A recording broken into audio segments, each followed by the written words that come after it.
Dude, Hey, what's up? what you reading? The Bible. You're reading the Bible? Yeah. Dude, why are you reading the Bible? For class? No, I just... Okay, so you're just reading the Bible. You're just sitting here in a coffee shop in the 21st century using state-of-the-art technology to read ancient myths for no reason whatsoever. Well... Tell me something. Are you one of those super religious people who thinks Jesus actually rose from the dead? Well, I do believe that. Do you also believe in the Easter Bunny, Santa Claus, unicorns, Bigfoot? Ever been abducted by aliens? And do you buy into all those other ancient myths about dying and rising gods invented by primitive nomadic tribes back in the Bronze Age? No. Okay, so what's the difference between Jesus rising from the dead and all those other fairy tales? Here's the difference. My belief in the resurrection of Jesus is rational. It's based on historical facts. Facts? What facts? Well, first, Jesus died by crucifixion. Whoa, hold on. We don't even know if Jesus existed.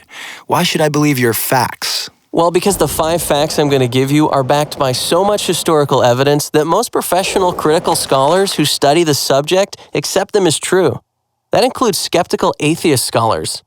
Okay, so Jesus was a guy who actually existed and then got himself killed. So what? That's the first fact.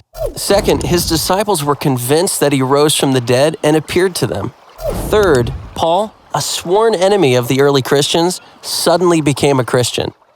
Fourth, Jesus' skeptical brother James also became a Christian.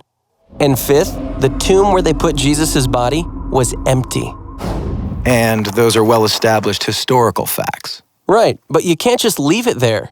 These facts demand an explanation. Otherwise, you've got a big hole in human history. Okay, here's an explanation. They all lied. It was a conspiracy, the most monumental prank ever perpetrated. His followers stole his corpse from the tomb and then started telling everybody he was alive. That's the conspiracy theory. The problem is it doesn't explain the facts.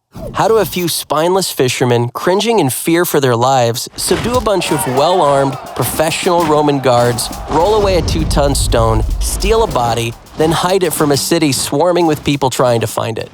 And why would they do it?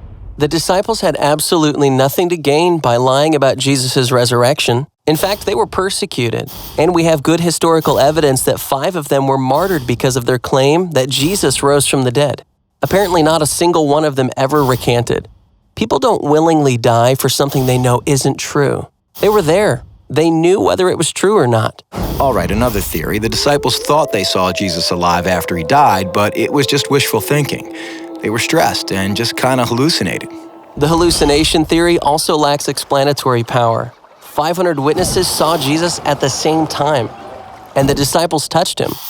Psychologists have shown that hallucinations don't work like that, nor does this explain the empty tomb. Okay, look, maybe there's some other explanation, but the bottom line is dead people stay dead.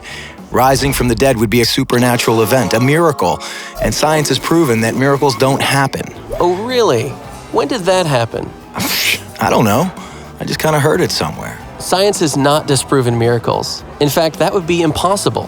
Why? Science deals exclusively with natural phenomena, physical matter and material processes, right? Yeah. But a miracle, by definition, is not a natural phenomenon. It's supernatural. So So a supernatural event would lie outside the boundaries of science.